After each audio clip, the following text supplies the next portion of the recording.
Hello dear students.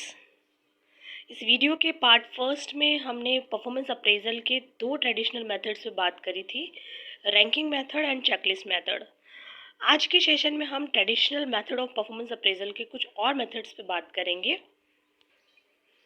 तो traditional methods में से ही एक मेथड है एसे मेथड।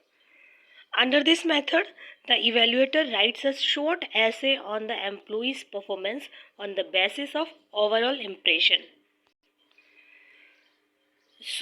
नाम से ही क्लियर है, यहाँ पर ऐसे लिखा जाता है और ऐसे जो है वो ह्यूमन रिसोर्स डिपार्टमेंट के मैनेजमेंट या फिर उस ऑर्गेनाइजेशन में काम करने वाले जो एम्प्लॉयज़ हैं जिनका परफॉर्मेंस अप्रेजल किया जा रहा है, उनका कोई सुपीरियर या उनका बॉस या एचआर डिपार्टमेंट का कोई हेड जो है वो उस एम्प्लॉय की परफॉर्मेंस के बेसिस पर कुछ इम्प्रेशन को डिस्क्राइब करता है। यानी एम्प्लॉय कैसा परफॉर्मेंस कर रहा है उसको लेकर मैनेजमेंट के द्वारा उसको डिस्क्राइब किया जाता है और उस डिस्क्रिप्शन में पूरा ही एम्प्लॉय के परफॉर्मेंस के बारे में लिखा जाता है। जैसे ऐसे में लिखा जाता है कि एम्प्लॉय का परफॉर्मेंस कैसा है, एम्प्लॉय की स्ट्रेंथ और वीकनेस क्या है, उस एम्प्लॉय को कितनी ट्रेनिंग और स्किल्स की रिक्वायरमेंट है, इन सभी का एक डिस्क्रिप्शन जो है वो ऐसे के थ्रू लिखा जाता है। तो ऐसे में तो पूरा ही जो है वो क्वालिटेटिव मेथड है। इस मेथड के भी कुछ मेरिट और डिमेरिट्स हैं जैसे दूसरे मेथड्स के थे। तो सबसे पहले हम लोग ऐसे मेथड के कुछ मेरिट्स पे बात करते हैं।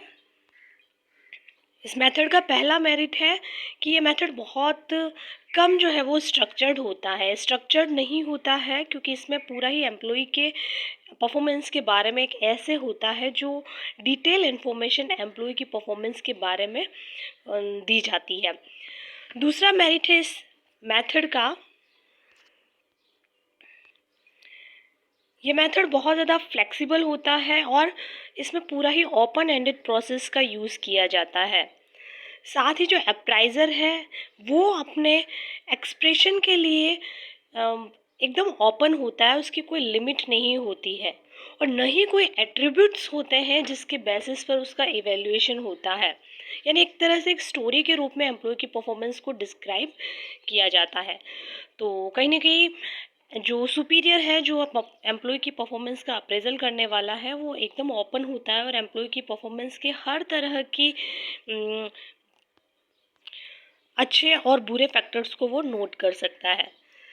लेकिन साथ ही इस मेथड के कुछ डिमेरिट्स भी हैं, जैसे ये मेथड जो है वो बहुत ज़्यादा टाइम कंज्यूमिंग है और कहीं ना कहीं एडमिनिस्ट्रेटर के लिए बहुत ज़्यादा डिफ़िकल्ट भी है क्योंकि इसमें कोई भी एट्रीब्यूट नहीं होता है। एम्प्लॉय की परफॉर्मेंस के बारे में उसको एक पूरा ही डिस्क्रिप्शन देना होता है।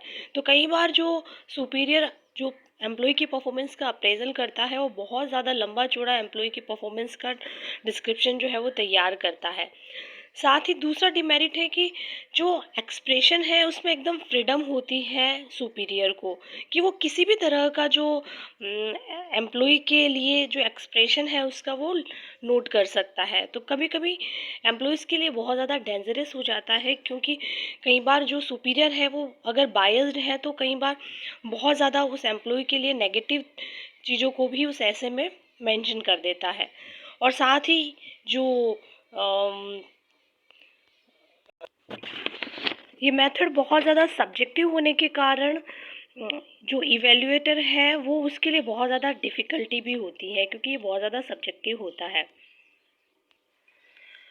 और लास्ट डिमेरिट है कि इस मेथड की जो सक्सेस है वो डिपेंड करती है जो इवैल्यूएटर है उसकी मेमोरी पावर पर, क्योंकि यहाँ पर पूरा ही एक ऐसे नोट करना होता है जिसमें जो सुपीरियर है उसे बहुत ज़्यादा सोचने की भी आवश्यकता होती है कि उसने पास्ट में कैसा परफॉर्म किया है और उसके लिए उस जो सुपीरियर है उसका मेमोरी पावर जो है वो बहुत अच्छा होना चाहिए और इसीलिए ये मेथड जो है बहुत ज़्यादा टाइम कंज्यूमिंग भी है।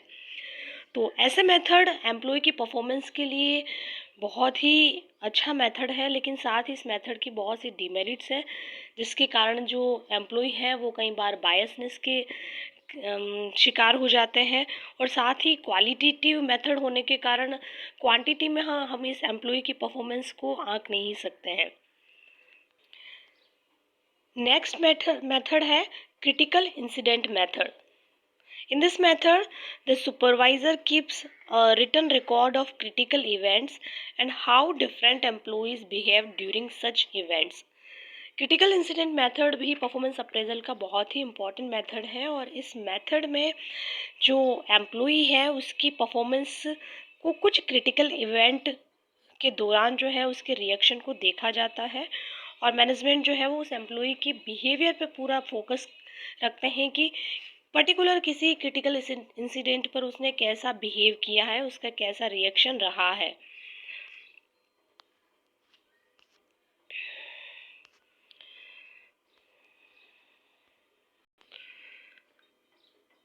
तो हम जानते हैं कि हर ऑर्गेनाइजेशन में कुछ ना कुछ क्रिटिकल इंसिडेंट होते हैं। ये सक्सेस के भी हो सकते हैं, फेलियर के भी हो सकते हैं। जैसे अचानक आपका जो प्रोडक्ट है वो मार्केट में बंद हो गया है, कोई क्राइसिस आ गया है। इस तरह की प्रॉब्लम कभी न कभी किसी न किसी कंपनी में होती रहती है। वैसे ही ऐसे समय पे एम्प्लॉय के साथ में भी ऐसे कुछ इंसिडेंट्स होते हैं। उस समय इस तरह के इंसिडेंट के दौरान एम्प्लॉय की परफॉर्मेंस को जज किया जाता है कि उसने जब कंपनी के साथ में इस तरह के क्राइसिस हुए थे, ऐसे क्रिटिकल इंसिडेंट हुए थे, उस दौरान एम्प्लॉय ने कैसा रिएक्शन दिया, कैसा परफॉर्म किया, अच्छा परफॉर्म किया या बुरा परफॉर्म किया। तो ये कुछ इंसिडेंट है जो हर कंपनी में होते हैं और उस समय सुपरवाइज़र कुछ इस तरह से रेटिंग करते हैं, जैसे suggested a new idea, registered a change, help the co-worker, like कोई कंपनी है अगर उसमें कोई इस तरह का इंसिडेंट हुआ है, उस दौरान जो है वो एम्प्लॉय क्या रिएक्शन देता है। हो सकता है एम्प्लॉय जो है वो कुछ नया सजेशन दे, आइडिया दे अगर वो क्रिएटिव है। कभी कभी जो है वो कंपनी इस तरह के क्राइसिस में, इस तरह के इंसिडेंट के दौरान कोई नई टेक्नोलॉजी लाती है, कोई नया प्रोडक्ट लॉन्च करती है, तो उस समय वर्कर जो है वो क्या रिएक्शन देता है, वो उन चेंज को एक्सेप्ट करता है या फिर वो मना करता है। और कई बार को वर्कर की भी वो हेल्प लेते हैं और कई बार वर्कर जो है वो हेल्प नहीं लेते हैं। तो ये कुछ रिएक्शंस है जो क्रिटिकल इंसिडेंट के दौरान जो है वो एम्प्लॉय को जज किया जाता है कि ऐसी स्थितियां आने पर कंपनी में एम्प्लॉय कैसा रिएक्शन देते हैं और उसी से पता चलता है कि एम्प्लॉय कितना ज़्यादा जो है वो तैयार है और कंपनी के साथ में कोऑपरेट करने के लिए रेडी है। तो ये भी परफॉर्मेंस अप्रेजल का बहुत ही इम्पॉर्टेंट मेथड है जिसको अधिकांश कंपनी जो है वो यूज़ में लेती है। लेकिन इस मेथड के भी कुछ मेरिट और डिमेरिट हैं। तो सबसे पहले हम मेरिट पे बात कर लेते हैं कि इसका मेरिट क्या है इस मेथड का। तो पहला मेरिट है इवेल्युएट्स एक्चुअल जॉब बिहेवियर, यानी इस मेथड के माध्यम से जब एम्प्लॉय की परफॉर्मेंस का इवेल्युएशन किया जाता है तो कहीं ना कहीं हम एम्प्लॉय का जो एक्चुअल बिहेवियर है जॉब के दौरान उसको हम आइडेंटिफाई कर सकते हैं। क्योंकि जब कुछ ऐसे इंसिडेंट होते हैं उसी समय एम्प्लॉय का जो रियल बिहेवियर है वो पता चलता है। अदरवाइज वो कई बार अपने आप को प्रिपेयर कर लेता है कि उसे बहुत अच्छा ही बिहेव करना है, तो ऐसे सिचुएशन में मैनेजमेंट उसे जज नहीं कर पाता है। तो ये एक मेरिट है। दूसरा दूसरा मेरिट है एलिमिनेट्स रिसेंसी बायस। जैसे रेसेंसी बायस का आशय यहाँ पर कई बार जो बायस है वो इस तरह का हो जाता है कि एम्प्लॉई पूरा साल भर तो अच्छा परफॉर्म नहीं करते हैं, लेकिन उनको मालूम है कि जब पर्टिकुलर ऐसी कोई क्रिटिकल इंसिडेंट होगी उसी समय जो है वो अच्छा परफॉर्म करेंगे, क्योंकि उनको मालूम रहता है कि हमारे जो कंपनी है वहाँ पर इस मेथड का यूज़ किया जा रहा है। तो अधिकांश जो एम्प्लॉय है जो वो लास्ट के 2-3 महीने जो है बहुत अच्छा परफॉर्म करते हैं या फिर ऐसे इंसिडेंट के समय जो है वो बहुत अच्छा परफॉर्म करने लग जाते हैं। तो ये एम्प्लॉय के लिए अच्छा है। दूसरा, इस मेथड का कुछ डिमेरिट भी है कि डिमेरिट ये है कि negative incident are generally more noticeable. Management भी कई बार ऐसा ही होता है कि हमारा जो रुख है वो पॉजिटिव चीज़ों के प्रति कम होता है, नेगेटिव चीज़ों के प्रति ज़्यादा अट्रैक्ट होता है। तो वहीं कई बार एम्प्लॉय जो है वो साल भर अच्छा परफॉर्म कर रहा हो, लेकिन हो सकता है कि जब ऐसा कोई इंसिडेंट आया हो उसी दौरान जो है उसने अच्छा परफॉर्म नहीं किया है। तो हम सिर्फ कुछ समय के इंसिडेंट में ही एम्प्लॉय की परफॉर्मेंस को जज करके एम्प्लॉय का ऑल ओवर परफॉर्मेंस का अंदाज़ा अगर हम लगा लें तो वो भी सही नहीं है। तो कहीं ना कहीं ये एक बहुत बड़ा डिमेरिट है कि एम्प्लॉय कि जो नेगेटिव इंसिडेंट्स है उसको ही कहीं ना कहीं ज़्यादा जो है वो नोटिस किया जाता है, जिससे एम्प्लॉय का जो परफॉर्मेंस है वो कई बार अच्छे की जगह बुरा जो है वो ज़्यादा नोटिस हो जाता है। तो ये मेथड भी कुछ मेरिट और डिमेरिट्स के साथ में है, और इस मेथड का भी यूज़ जो है वो बहुत सी कंपनीज करती है। नेक्स्ट मेथड पे हम बात करते हैं field review method. In field review method, a training officer from HR department interviews the supervisor to evaluate their respective subordinates. By answering these questions, a supervisor gives his opinion about the level of performance of his subordinates, the subordinates' work progress, his strength and weaknesses, promotional potential, etc. Field review method भी performance appraisal का बहुत ही important method है, और इस method में भी employ की performance को इवेल्युएट करने के लिए थर्ड पर्सन को अपॉइंट किया जाता है। अब ये जो थर्ड पर्सन है वो एम्प्लॉय का जस्ट सुपरवाइज़र नहीं होता है, बल्कि उसी HR डिपार्टमेंट का कोई सीनियर हेड हो सकता है, या कोई कॉर्पोरेट हेड हो सकता है, ऑफिसर हो सकता है, जो उन एम्प्लॉय के परफॉर्मेंस को जज करता है और कुछ इंटरव्यू लेता है। तो यहाँ पर थर्ड पर्सन के माध्यम से एम्प्लॉय की परफॉर्मेंस का इवैल्यूएशन किया जाता है, और वो जो थर्ड पर्सन है वो एम्प्लॉय का पूरा ही जो है वो ट्रैक रिकॉर्ड जो है वो देखता है और उसके साथ इंटरव्यू करता है।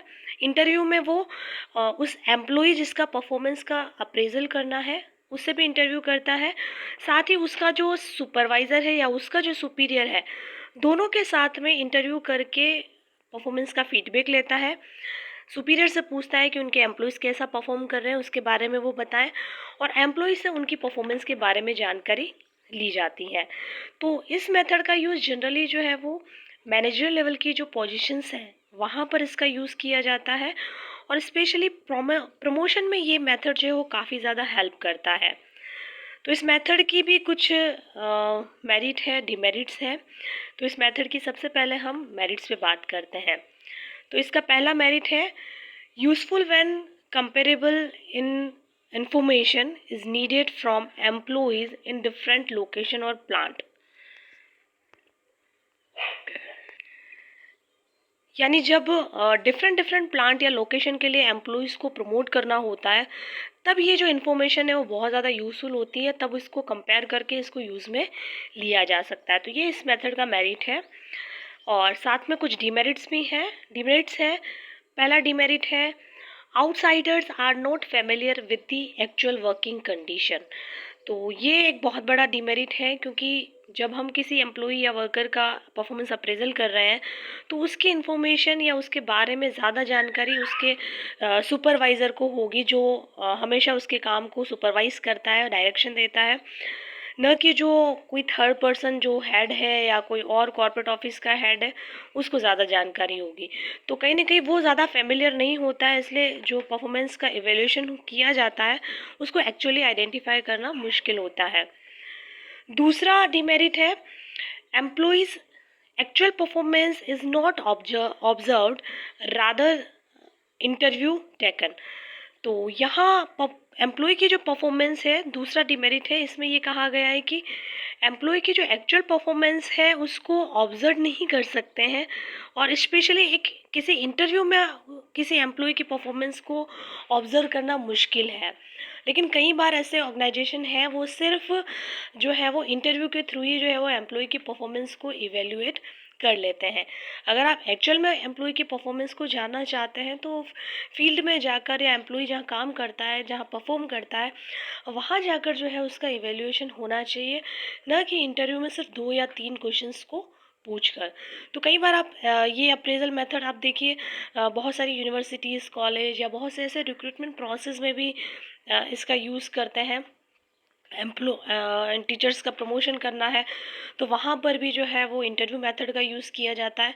तो अगर 2 या 3 क्वेश्चंस इंटरव्यू में पूछकर हम किसी एम्प्लॉय को या टीचर्स को प्रमोट भी कर रहे हैं, तो वहाँ से हम टीचर की जो एक्चुअल परफॉर्मेंस है उसको आइडेंटिफाई नहीं कर सकते हैं। क्योंकि अगर एक्चुअल परफॉर्मेंस को जानना है तो उनका टीचिंग देखना होगा, उनका रिसर्च देखना होगा, कितना अच्छा इंटरेक्शन है, कितना अच्छा कम्युनिकेशन है, और वो वर्क प्लेस पर कैसा परफॉर्म कर रहे हैं, वहाँ जाकर उनका इवेल्यूशन करेंगे, तभी जाके हम उनकी इफ़ेक्टिव टीचिंग को जान सकते हैं। तो ऐसे ये भी कहीं न कहीं बहुत बड़ा डीमेरिट है अगर एम्प्लॉय की परफॉर्मेंस को जानने के लिए थर्ड पार्टी इवैल्यूएशन करती है और सिर्फ इंटरव्यू के थ्रू ही उनकी परफॉर्मेंस को जाना जाता है, तो यहाँ हम उसकी परफॉर्मेंस को नहीं जान सकते, उसके नॉलेज को, उसकी स्किल्स को जान सकते हैं। और इंटरव्यू में हर एम्प्लॉय जो है वो अपने आप को बेटर बताने की कोशिश करता है, जिससे उसका जो रियल बिहेवियर है, रियल जो परफॉर्मेंस है, उसको जानना बहुत ही मुश्किल हो जाता है। तो ये फील्ड रिव्यू मेथड जो था, जो बहुत ही इंपॉर्टेंट मेथड है परफॉर्मेंस अप्रेजल के और भी कुछ मेथड हैं जिसको हम अगले पार्ट 3 में स्टडी करेंगे। Thank you.